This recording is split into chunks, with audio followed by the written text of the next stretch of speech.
police. Kobanda police yangale mati ya monga fula. Po ba monaki ba ole kanzela wana ba déclarer te que ba kangaki ne na lancaki alerte ya enlèvement. Parce que tant que bateau ba kangaki ba kumoya ko identifier bango ezaki te, ne to lancaki alerte ya enlèvement. Effectivement pesaki enlèvement. C'était un groupe militaire au bayaki na mutuka bakuti mona okende vers supermarché na rond-point Ipen. Nde maman ba sauter ba memi ba kene. To bunda. Muzana bateau bandima ba se sacrifier pour na biso. Omoni batu mingi bazwa kango likolo mais baebi action au bango ba menate. Mais quand on imaginer Kabila congolais africain, bon congolais ne ba présentant africain président de la République sur base de la loi et la constitution mais à brima batu a pekisa batu ba se manifester mécontentement ba manifester ras le bon là-bas. To bunda mo batu bazolo ba non bazaka pressé. Oh non, Marambasala qui, indépendance, tout ça. Mais attendez, avoir le courage de dire non à l'oppresseur, c'est pas donner à n'importe qui. C'est-à-dire qu'il y a eu des gens qui ont téléméli, makambo ba monaki on appelle ba non. Na kati na bango batu bakufa. Na kati na bango batu bakanga. Na kati na bango batu bazoka. Na kati na bango batu babungisa ba biloko ebele. To bunda.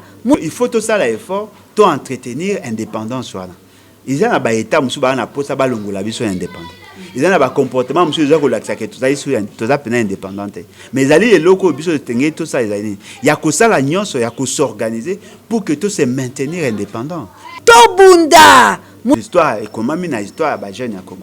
Mais na simana bangoana, bateau ba comprendre pays dewana. Ils allaient le quoi ba Mamadou Ndala. Un grand guerrier. Moutou azako bunda parce que il y a qui Aïko Bunda pour qu'il appelle la indépendance, mais Aïko Bunda pour défendre cette indépendance-là. Il n'y a pas quoi faire. To Bunda! C'est-à-dire que ceux qui moutent à Zubo na peuple, à la redevable na peuple. Si vous avez beaucoup de qui s'abattent, non, va combattre à mon congité. Pourtant, dans la Bible, la démocratie, est-ce qu'il y a une disposition, il y a un verset moko la Bible, bête ma sur la démocratie. Le monde a évolué. Les Israélites, qui n'a pas juge. Oh, Nzamba va naître consacré. Après, barré ko kuma na ba roi.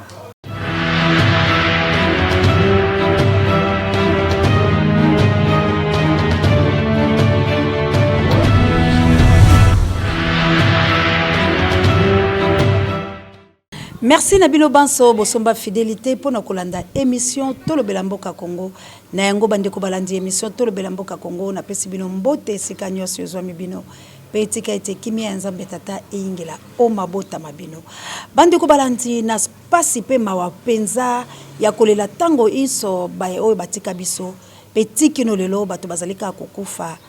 Vraiment, ils allaient couper ça dans la République démocratique du Congo. Année 2020, et l'équipe n'a pas si makasi.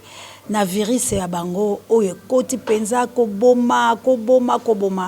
Pe batikite, to kanisa qui était le cola tolobi bonne année. To côté la 2021, mais enfin République démocratique du Congo, et les sous bungi c'est 21 personnes. Le cola basala ka statistique, misu ba bombaka. Mais tout le baka plus de 21 personnes au bakoufi les sous. Vraiment, ils allaient pas si bato ba beleli, bande ko biso ba congolais bozali wapi. Yango lelo na ba demande na bilo bobaki maman océan. Lukela biso papa Alain Bolojwa, moto na mayele o bilo mo bozo bakisa. Kasi bande ko langa tango tokolo ba papa Alain Bolojwa, tokolo bateke bande ko nyonso babundaka komba ke bali malamu tete. Ba ko sala mosala ba okasi alinde demande ya bande ko yango océan akitaka bisika oyo toko tambola toko bunda pone kolo. Kasi Tolo bana le Cambouya le 4 janvier. Nani aboma le 4 janvier. Et ça date moko historique. Bitumbe kende ki ti peut-être le 9. Et ali bongo so bitolobi le 4 janvier 1959. Na le 4 janvier 2021, cela veut dire 62 ans. 62 ans. Oyo génocide, oyo bato ba bunda pour la lipanda. Oyo tikino lelo to ali ko bunda.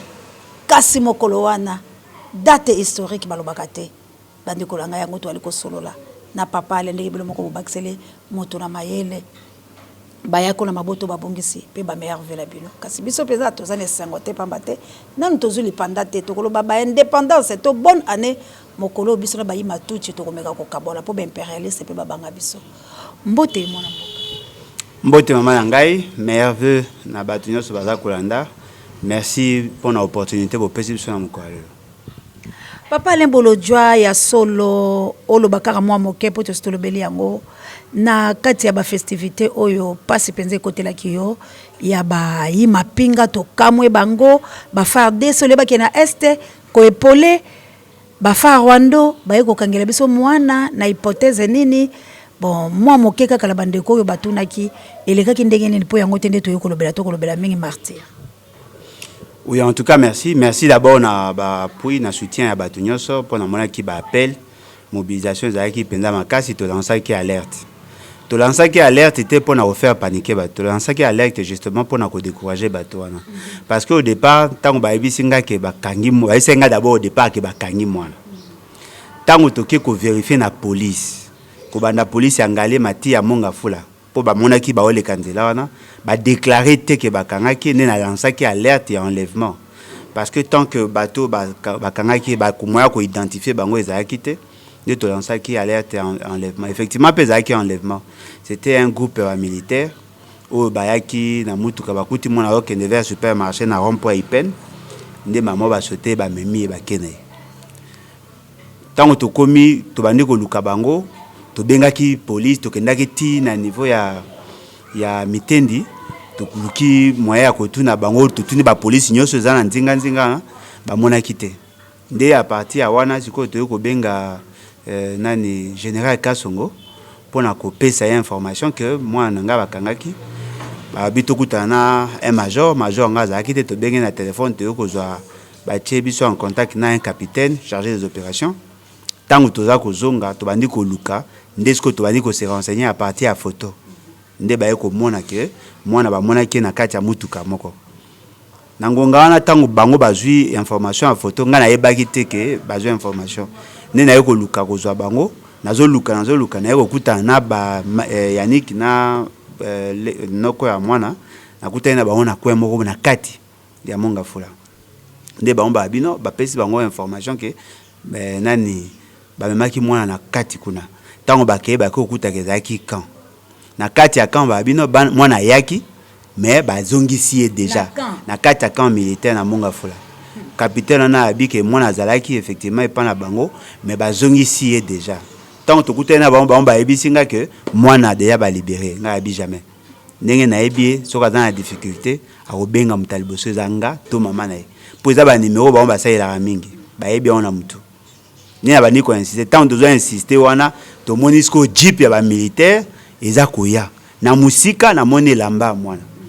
na mona bimili boso mutuka wana na bino bango sko bakiti tango ba moninga ba moninga atemisi bango bakiti ba se déployer kande bazanga ba intimidation na bango ndesko na yosa bango bwana mwana nga na kata mutuka mwana yo capitaine na mwa daki na kati wana akiti to ça est-ce que échange nae ne population aye tango population aye esalisko moi loenge ndesko batu msusu baye ko ya wana bazaki en tenue civile avec des Motorola bango nde ba memi biso na bango na police liboso na bakimaki bakei mais heureusement na kata mutuka na mutu mo akotaki na kata abia zaki inspecteur nde baye ko zonga siko baye ko zonga na société wana nde to bani ko sola na bango ba jusqu'au babi que mwana na kati tango bakoma na parking mutu mo ka belelaki au voleur siko bango mona ki suspendé bakangi mais loko eza surprenant eza à 100 mètres ya police bakene na police ya ipente bakene na police ya badading te bakene na police ya cité verte te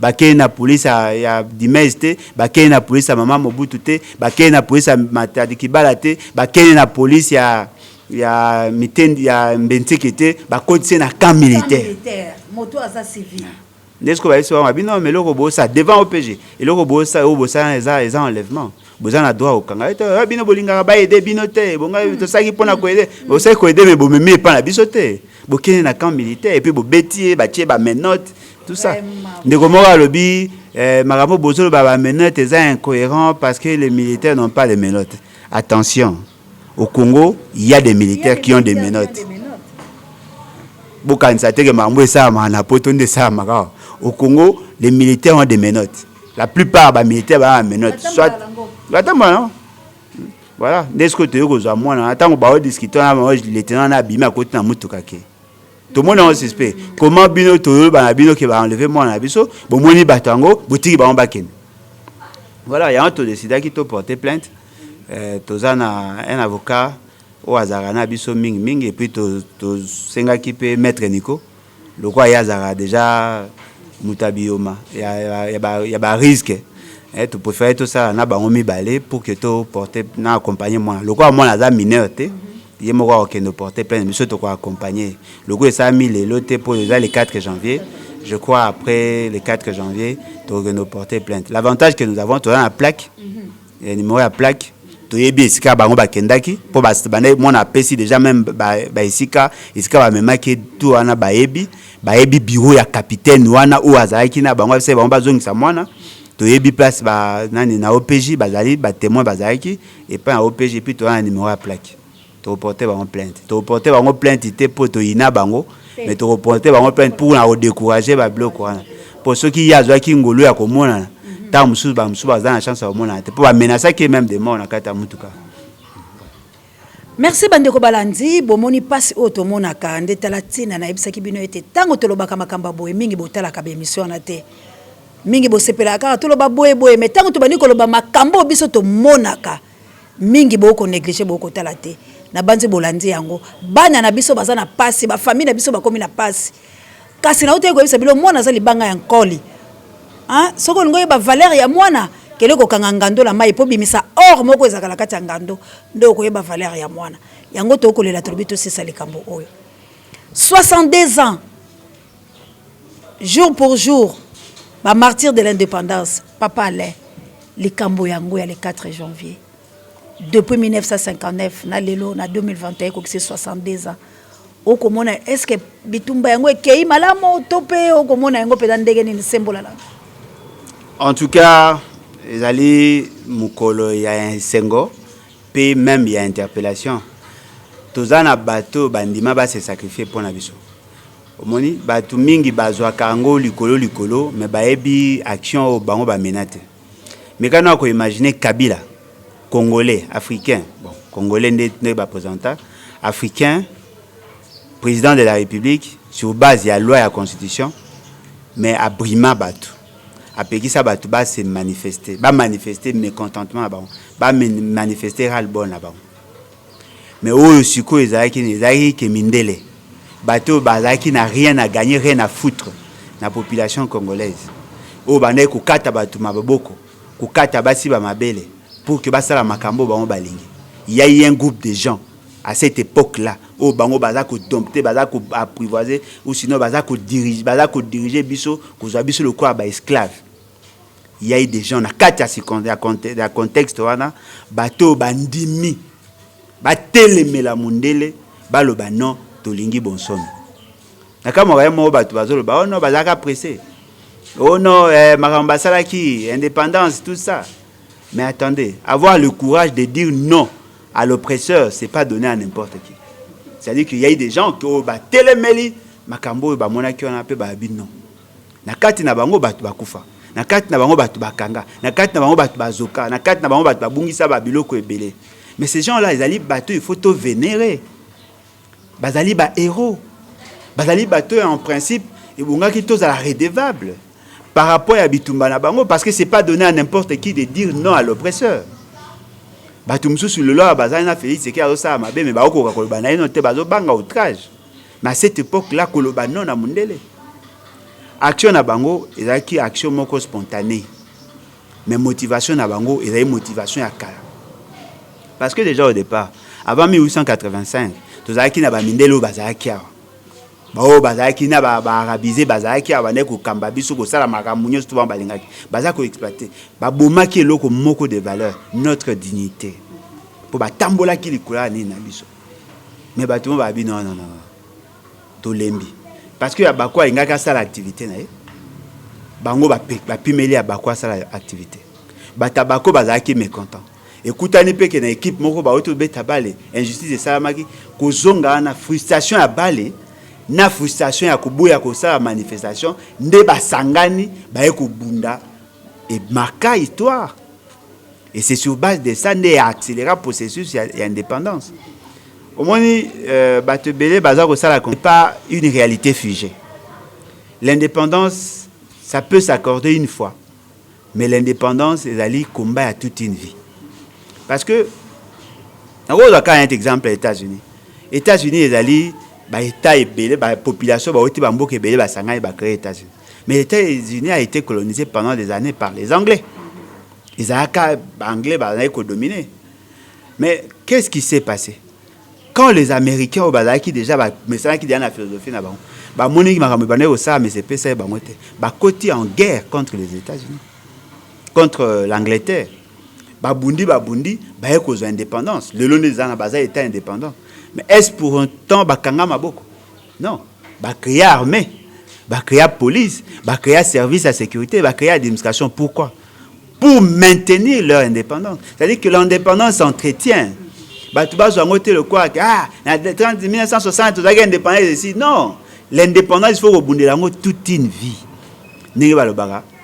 C'est lui qui veut être libre, doit être responsable. C'est-à-dire qu'il faut tout ça l'effort, tout entretenir l'indépendance. Ils ont un état, ils ont un poste, ils ont indépendant. Ils ont un comportement, ils ont un indépendant. Mais ils ont des locaux, tout ça. Il y a que ça, il y a que s'organiser pour que tout se maintenir indépendant. Il y a des États où ils sont colonisés par 2-3 États.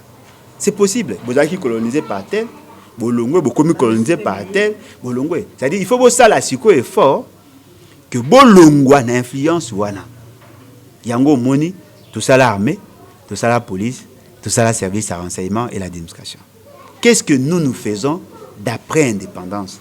Qu'est-ce que nous faisons na combat à bateau bandimaki? Est-ce que nous avons un monument moko ou toujours que bateau babundaki le 4 janvier pour que toi commémorer, toi reconnaître, toi véhiculer leur message? Où ils étaient prêts à mourir pour que Bissognon soit l'indépendance. Mais Lumumba non, mais Lumumba n'était pas le seul. Au moins, il a raison. C'est-à-dire que dans le combat le 4 janvier, Lumumba n'était pas là. Lumumba n'était pas là. Bateau bazaki jeune yabako, na ba jeune yaba auto bengi ve alelo. Bateau babundaki. Mais est-ce que ça a espace moko place moto bino l'espace à les 4 gens? C'est vrai que ça existe, mais tout ça là on a marqué dans la symbole, il y a indépendance parce que l'indépendance à le 30 il y a le 30 janvier, il a eu l'indépendance au Mundele à célébrer qui à pesa qui officiellement document il y a acte d'indépendance. Mais combat indépendance c'est l'année le 4 janvier. Mais baza ko semblait qu'on négligé. Hein? Bomoni, à partir du 4 janvier, l'histoire du Congo a été écrite avec les sangs. Il y a banane, il y a des jeunes congolais. La plupart des bateaux qui victimes, c'était des jeunes. L'histoire est comment l'histoire des jeunes au Congo. Mais na simana bango wana, bateau ba comprendre pays idée wana. Ils allaient le quoi ba Mamadou Ndala. Un grand guerrier. Mutu azako bunda parce que il y a qui Aïko Bunda pour qu'il appelle la indépendance, mais Aïko Bunda pour défendre cette indépendance-là. Il n'y a pas quoi faire.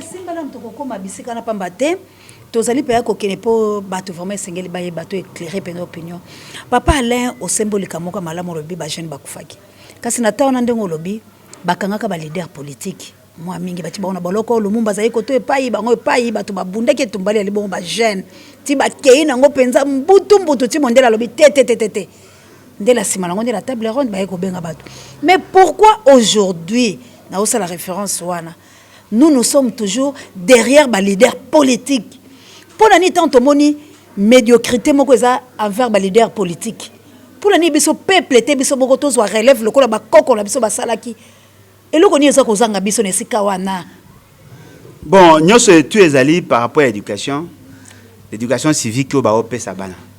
Au moni to tche na esprit ya batu na esprit ya bana na biso ko banga batu baza na molimo ya ko banga oza ko imaginer nazuka exemple moko ezali na histoire moko batu ba semblé ko négliger omoni tango le roi de Belge ayaka à une certaine époque le roi de Belge c'est-à-dire moi na Léopold II nani comment il s'appelle encore le roi Baudouin tango ayaka na Congo bomonaka mutu moko akendaka abotelaka épée boimbo est-ce que batu bayebaka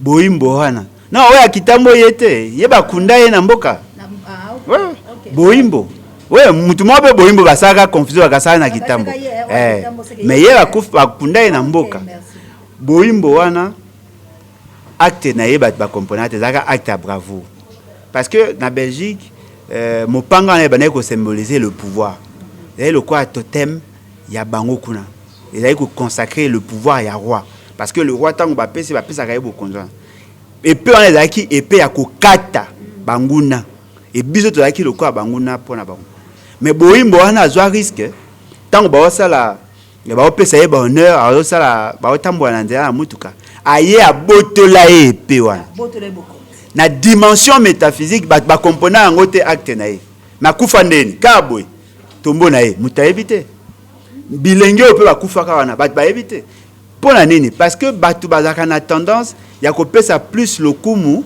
na bato ba likolo mais bato ba na se balobela bango te c'est vrai que na kati ya bitumba surtout il y a un leader mais au-delà du leader il y a aussi des lieutenants Mamadou Ndala akufi to kumisaka Mamadou Ndala est-ce que tu repères le coup na Kabila non Mamadou Ndala ndé s'est sacrifié mais azaki sous le commandement ya Kabila même chose na mamba politique ya lolo batu bazana posa total la mingi ba leader oh ba leader ba bato bazana bato ya ba compromission akope ko solo na bato pa yoka na pour défendre ses intérêts au détriment de la population yango ndo ozo komona pendant des années tozo tourner en rond-point la population linga ko sa magam na yeti ya sala kamamba ba député ba longoli ba député a marché pour na ba député mais pour na ko matisa pri ya moende biloko matina wenze ya machara c'est-à-dire des politiciens a commis sa population surtout ba jeunes comme des marchepieds alors qu'en réalité en politique c'est le politicien qui sont au service du peuple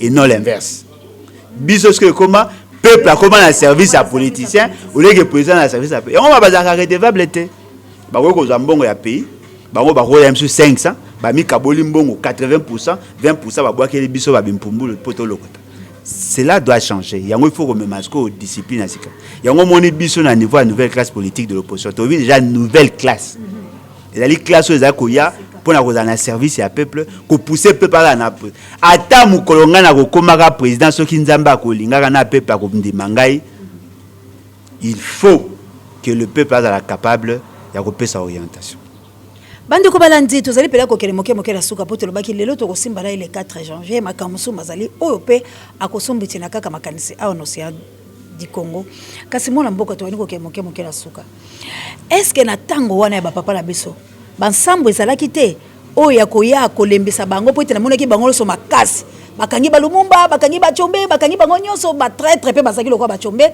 mais quand même bankoko wana batelemi ba papa babundi etumba mais na biso lelo nsambo to akalango lelo différence ezalaki nini na nsambo ya bato ya kalakala na nsambo ya lelo bazalaki kosambela lolenge nini po oyo ya biso lelo on dirait nazo koyeba te papa le simbolo na makambo ya nsambo non le problème ezali vrai ezali ba mangombe ezalaki la plupart na bango bazalaki pe bato ya boyambi bazalaki kosambela et puis l'église ezalaki na presque le même message mais ce que la particularité ezali c'était par rapport à l'accès à l'information au moins Lumumba au départ il n'était pas radical Lumumba a commis makasi tant abimi a ko participer na ba activité à niveau africain ba panafricaniste tant ba osangana ndaye ko découvrir les réalités ya ko zasko esprit wana ya kinango ya indépendance à l'immédiat mais au départ tant akendaki alaki na philosophie parce qu'il y a pas laki proche à ba mindele tango bazaki na makamu na justice pas zaki gestionnaire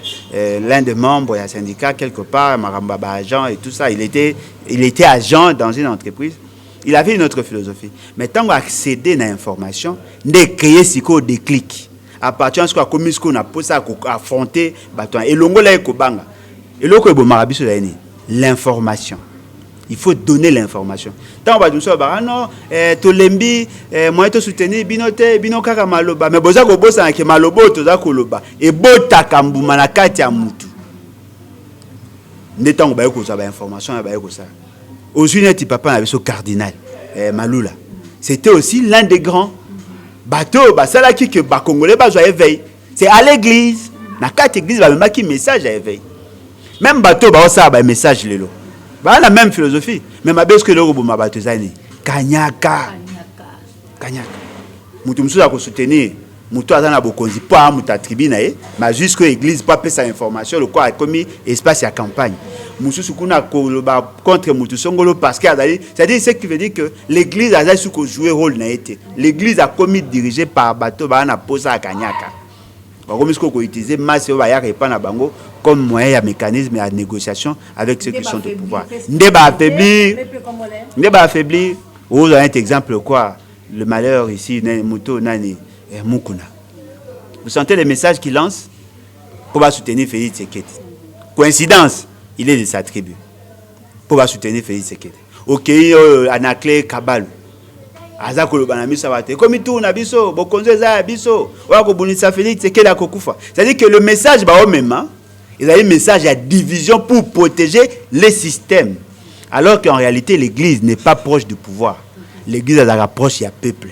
Mais bango ba poni ko approche à pouvoir pour ba yebi que bato ba pesa ba mabonza a pesi $100 $10 $20 $1 $2 soka sangi c'est quand même soka $38 et ben $100 $3800 après un mois mais na pouvoir ba royele mufukumba moko bo bou $100,000 ngam na ba te deniles mufuko $100,000 ba moko amoni ke kuna mbongo eza facile alors et là on a repesa na voilà na base nanga yo pesaka ngambongo na entretenaka bango ba soutenaka yo soko za na posa ba action to ya ko memela ko bato aloko bazana ba meme na bango bazana ngo ya bazana ba matonga ba 30 succursales soki ni to ko benga ngo ayebi kaza ata ma 30,000 personnes à Tony sa stade a commis ko marchander à partir ya iloko ce qui fait que l'église a d'ailleurs détruit mais na kati na bango il y a des exceptions ezali bato bazako telemela makambo ezali et je crois que la responsabilité incombe aussi aux Congolais.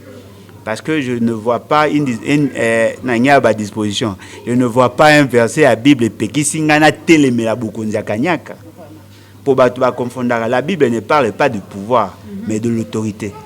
Toute autorité vient de Dieu. Dans quel contexte? Dans le contexte, il y a théocratie, la démocratie, bukonza outi pas à peuple. C'est-à-dire que ceux qui mouto a vu bukonza na peuple, a redevable na peuple. Si vous avez beaucoup de choses, non, va combattre mokonzi te. Beaucoup de temps la Bible na démocratie. Est-ce qu'il y a une disposition il y a un verset moko ya Bible bete ma sur la démocratie. Le monde a évolué. Ba Israélites bazaki na ba juge. O nzambe ba ko consacrer. Après ba ko koma na ba roi. O nzambe abana ko consacrer. Après ba ngomo ba komi ko pona ba roi. Après ba ko koma na ba président. Ce qui veut dire que le monde a évolué.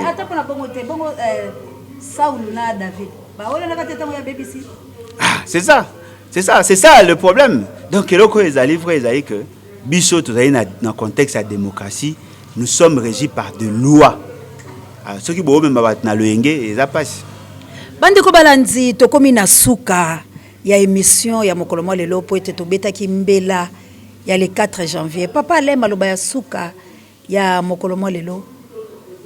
Boni le 4 janvier ba bomi yango ba manifestation wana esalamaka lisusu te depuis Mobutu soka kanda to ebite tikino lelo le 4 janvier pio ba boma batongo be ko boma pe nini okoloba na ba tangisi lisusu makila plus de 21 personnes oyo bakufi vraiment kaka la kokendaka ka martyr yango moi maloba na yo ya émission ya mokolo mama na ngai ba congolais ba komi na mitema bango ekomi na ba état moko végétatif. Pas tous les Congolais mais les Congolais inconscients bato ba na pouvoir.